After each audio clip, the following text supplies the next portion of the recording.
Hello students, welcome to my YouTube channel. In the last video मैंने आपको पढ़ाया था चैप्टर 9 का इंट्रोडक्शन और मैंने आपको बताया था ट्रिग्नोमेट्रिक टेबल को लर्न करने का इजी तरीका। आज की वीडियो में हम पढ़ेंगे चैप्टर 9 के एग्जाम्पल। हमारा एनसीईआरटी बुक का फर्स्ट एग्जाम्पल जो है वो ये है। A tower stands vertically on the ground from a point on the ground which is 15 metre away from the foot of the tower.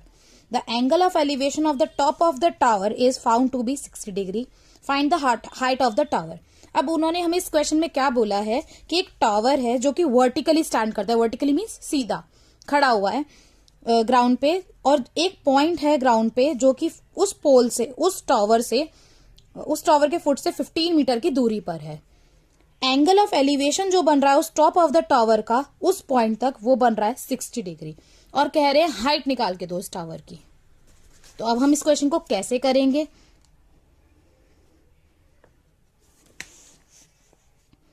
हमने पहले एक डायग्राम बना लिया। लेट्स से ये एक टावर है और ये बन रहा है हमारा एंगल ऑफ एलिवेशन। उन्होंने क्या कहा था, एंगल ऑफ एलिवेशन कितना बन रहा है 60 डिग्री। तो हमने लिख लिया 60 डिग्री का बन रहा है angle of elevation. A, B और सी हमने इसको नाम दे दिया है। उन्होंने कहा जो पॉइंट था हमारा उस टावर से ग्राउंड की तरफ वो हमारा 15 मीटर की दूरी पर था। तो 15 मीटर हमारी हो गई डिस्टेंस। अब उन्होंने हमें निकालने के लिए क्या कहा है, height of the tower means BC. BC उन्होंने हमें निकालने के लिए कहा है। अब हम सबसे पहले क्या करेंगे, हमने देखा जो एंगल हमें दे रखा है उसके अकॉर्डिंग हमने परपेंडिकुलर, बेस और हाइपोटेनियस को मार्क कर लिया। ए के अकॉर्डिंग परपेंडिकुलर क्या हो जाएगा, उसकी opposite side, that is BC. तो मतलब बीसी हो गई हमारी परपेंडिकुलर, हाइपोटेनियस होगी लॉन्गेस्ट साइड मतलब एसी, और बेस क्या हो गया उसकी जुड़ी हुई साइड मतलब एबी। ये चीज हमें क्लियर हो गई। अब उन्होंने हमें दे क्या रखा है, बेस, और निकालने के लिए क्या कहा है, परपेंडिकुलर। तो अब हम क्या करेंगे, फॉर्मूले में हम देखेंगे कि कौन सा ऐसा फॉर्मूला है जिसमें हमारा क्या आता है, परपेंडिकुलर और बेस दोनों आता है। तो हमने देखा अगेन जो मैंने आपको याद कराया था, पंडित बद्री प्रसाद हर हर बोले सोना चांदी तोले का उल्टा कॉसेक। अब हमने देखा कि P अपॉन में B, P और B किस में आ रहा है, साइन के फॉर्मूले में नहीं आ रहा, कॉसेक में नहीं आ रहा, कट गया। सेक में नहीं आ रहा, कॉस में नहीं आ रहा, कट गया। P और B आ रहा है हमारा टेन में और कॉट में। तो चाहे हम कॉट लगा ले या टेन लगा ले हमारा आंसर सेम ही आएगा। तो अब हमने क्या करा, हमने लिया टेन, एंगल क्या है हमारा 60 डिग्री, फॉर्मूला क्या होता है P अपॉन में B, परपेंडिकुलर हमारा क्या था BC, बेस क्या है हमारा AB, और टेन 60 की वैल्यू क्या होती है वो हम निकालेंगे जो टेबल हमने करी थी उससे। तो टेबल के अकॉर्डिंग 1060 की वैल्यू हम कैसे देखेंगे, 10 में 60 में जाएंगे 60, तो क्या हुई √3। तो हम क्या लिखेंगे वहां पे, √3।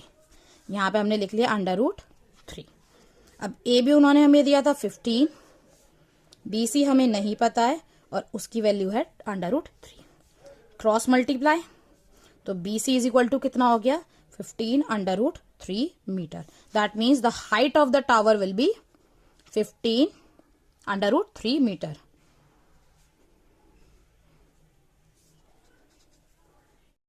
Example number 2 is an electrician has to repair an electric fault on a pole of height 5 meter. She needs to reach a point 1.3 meter below the top of the pole to undertake the repair work. What should be the length of the ladder that she should use, which, when inclined at an angle of 60 degree to the horizontal, would enable her to reach the required position? Also, how far from the foot of the pole should she place the foot of the ladder? मतलब एक पोल के अंदर electric fault आ रखा है और electrician को उस fault को रिपेयर करना है। वो जो फॉल्ट आ रखा है वो उस पोल में 1.3 मीटर नीचे की तरफ आ रखा है, जबकि आपकी हाइट जो है पूरी पोल की वो कितनी है 5 मीटर। अब उन्होंने हमसे क्वेश्चन में पूछा क्या है कि ये बताओ कितनी लंबी सीढ़ी लगाई जाए उस पोल तक पहुंचने के लिए, उस फॉल्ट तक पहुंचने के लिए, ताकि और सीढ़ी इस तरीके से लगानी कि एंगल हमारा कितनी डिग्री का बने 60 डिग्री का। और उन्होंने पूछा है कि ये बताओ कितनी दूरी पर लगाई जाए सीढ़ी, उस पोल से कितनी दूरी पर लगाई जाए ताकि उस पॉइंट तक पहुंच भी जाए और एंगल भी हमारा 60 डिग्री ही बने। अब इस क्वेश्चन को हम करेंगे कैसे वो देखते हैं। एग्जाम्पल नंबर 2 में जो उन्होंने हमें डायग्राम में कहा है उसके हिसाब से हम पहले डायग्राम बना लेते हैं। डायग्राम हमने बना लिया। पोल की जो टोटल हाइट दी है उन्होंने वो दी है हमें 5 मीटर, 1.3 मीटर वो नीचे की तरफ आएगा, और इस पॉइंट से लेडर को लगाया जाएगा इस तरीके से लगाया जाएगा कि एंगल कितने डिग्री का बने, 60 डिग्री का। लेट्स से ये हो गया पॉइंट ए, ये हो गया बी, ये हो गया सी और ये हो गया डी। अब सबसे पहले काम हमें क्या करना पड़ेगा, हमने देखना पड़ेगा इसके हिसाब से क्या, परपेंडिकुलर बेस और हाइपोटेन्यूज। तो एंगल बी के अकॉर्डिंग परपेंडिकुलर क्या हो जाएगा, उसकी अपोजिट साइड, मतलब AC, ये हो गया हमारा क्या, परपेंडिकुलर। बेस क्या हो जाएगी उसकी जुड़ी हुई साइड, मतलब AB, और हाइपोटेन्यूज क्या हो जाएगा उसकी लॉन्गेस्ट साइड। अब नेक्स्ट स्टेप क्या हो गया, अब हमें सबसे पहले क्या निकालना पड़ेगा, क्योंकि उन्होंने पोल की हाइट दे रखी है टोटल, और उन्होंने कहा 1.3 नीचे की तरफ, तो सबसे पहले हमें निकालना पड़ेगा AC। AC हम कैसे निकालेंगे, AC निकालने के लिए हमें AD में से CD को माइनस करना पड़ेगा। अगर मैं AD में से CD को माइनस कर देती हूँ, मतलब 5 में से 1.3 मीटर को माइनस कर देती हूँ, तो मेरा क्या आ जाएगा, 3.7 मीटर आ जाएगा, जो कि कितनी हो जाएगी, किसकी हाइट हो जाएगी, इस पोल में इलेक्ट्रिक फॉल्ट तक की। ठीक है, अब नेक्स्ट स्टेप हमारा क्या होगा कि हमें निकालना बेस और हाइपोटेन्यूज। तो उसके लिए हमें क्या देखना पड़ेगा, हमें देखना पड़ेगा फॉर्मूला PBP HHBSCT, मतलब पंडित बद्री प्रसाद हर हर बोले सोना चांदी तोले।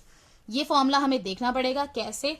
अब हमने देखा सबसे पहले बेस निकाले, हाइपोटेन्यूज ये आपकी टोटली आपकी मर्जी है।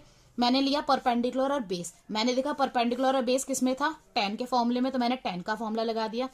एंगल क्या है 60 degree is equal to P upon में B। परपेंडिकुलर क्या था AC, बेस क्या है AB, tan 60 की वैल्यू √3।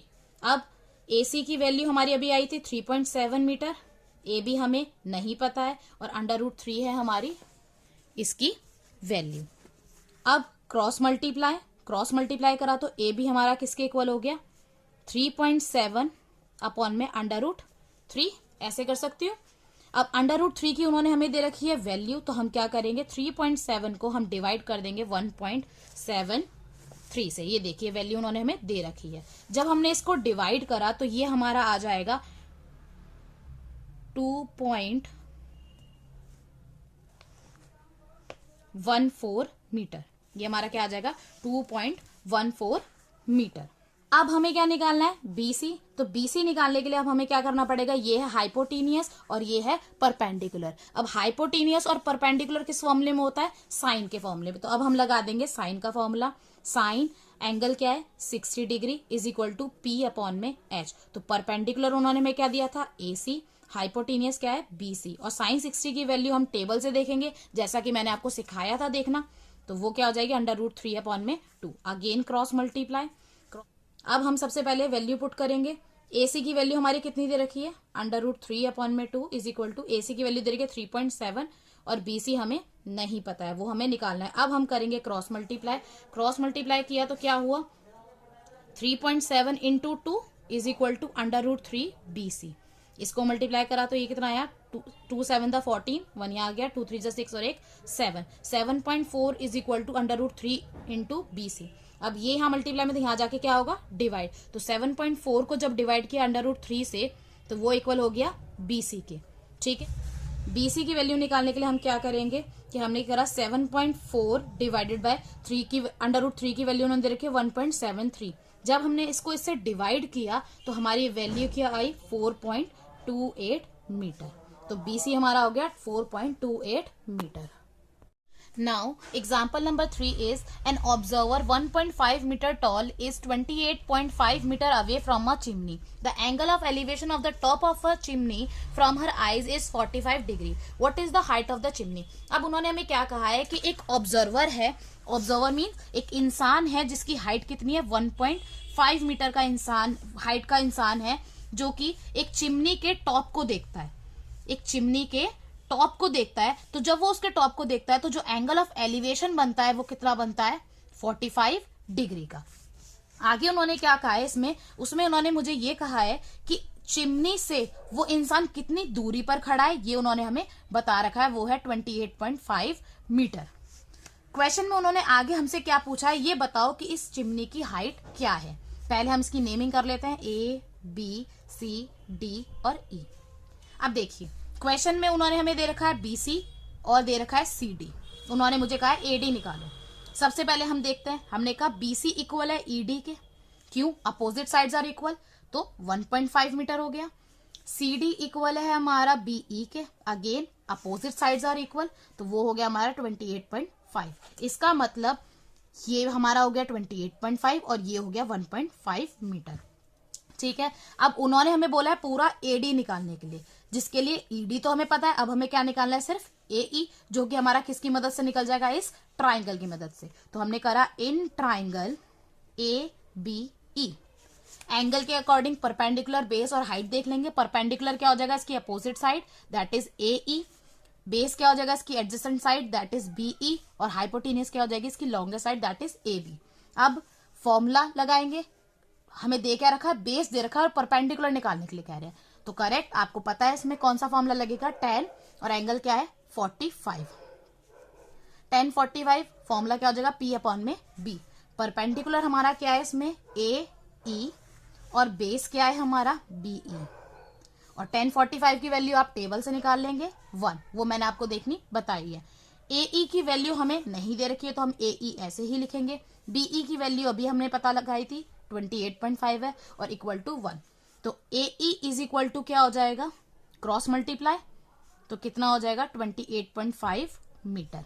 अब उन्होंने तो हमें बोला है हाइट ऑफ चिमनी, तो हाइट ऑफ चिमनी तो क्या है? AD। Height of chimney is AD। तो AD हमें निकालने के लिए क्या करना पड़ेगा? AE में प्लस करना पड़ेगा ED। हमने जब AE में ED को प्लस किया तो हमारा क्या आया? Height of chimney. तो AE की वैल्यू कितनी आई? 28.5 और ED हमारा कितना निकाला था हमने? 1.5। जब हमने इसको प्लस करा तो ये कितना आया? 30 मीटर। तो हाइट ऑफ चिमनी हमारी क्या हो गई? 30 metre. Now example number 4. From a point P on the ground, the angle of elevation of the top of 10-meter tall building is 30 degree. A flag is hoisted at the top of the building and the angle of elevation of the top of the flagstaff from P is 45 degree. Find the length of the flagstaff and the distance of the building from the point P. अब उन्होंने question में हमें क्या कहा है कि एक building है और एक पॉइंट है ग्राउंड पे P पॉइंट, उस पॉइंट से बिल्डिंग की दूरी आपको निकालनी है। और उन्होंने क्या कहा है? उस पॉइंट से उस बिल्डिंग के टॉप तक जो एंगल बन रहा है वो कितना बन रहा है? 30 डिग्री का। और उस बिल्डिंग के ऊपर एक फ्लैग स्टाफ लगा हुआ है, जहां से जो आपका एंगल ऑफ एलिवेशन बन रहा है वो कितना बन रहा है? 45 डिग्री का।